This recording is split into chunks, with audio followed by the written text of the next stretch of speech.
of your body. You should have control of your own body. You should not tell me what to do, and I should not tell you what to do. But the thing that concerns me with this is, like you said, is a very difficult thing.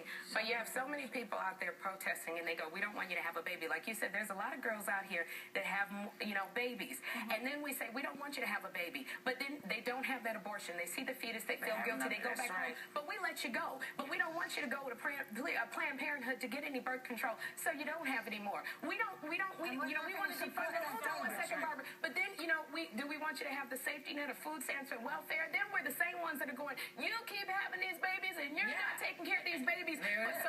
We stop at the picket signs and we don't help you pass that. So it's so difficult. And I'm speaking as a girl who had a lot of abortions. And I swear to God, if they had showed me a fetus, I probably wouldn't have.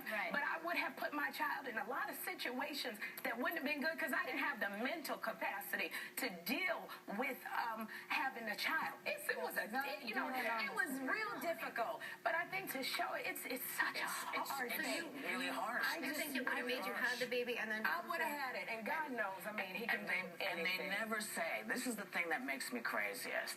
No one ever says, listen, and we're going to help you out. No one ever says, listen, don't have that kid. Give it to me.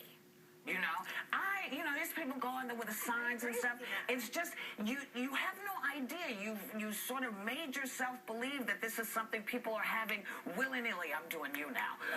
That are snapping their fingers and it's like, hey, take the baby and I'm on my way and I'm going to have another one. It doesn't work that way for 98% of the women. It's like you have the right to life until you're born.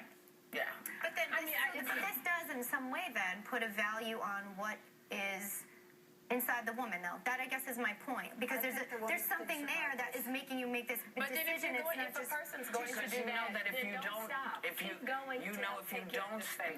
don't take care of it now, what will happen? It's going to grow. Whether you believe that it happens in an instant as soon as the egg meets the sperm, or whether you think it takes a gestation period, doesn't matter. The end result in 9 months is a person. And what about those situations? What about those situations which we know nothing about, of people who come from households where there's abuse? Sure, right. And we're showing them a fetus. Are we even thinking about the fact? Believes in abortion in cases of rape and incest. That's a really conservative position, which is outrageous. A most controversial, but you're right, heartbreaking subject. And we are going to move on with it. Yeah, we're going to keep talking about this because it's not going anywhere anytime soon. But an interesting thing that we can sort of show y'all is that the First Lady,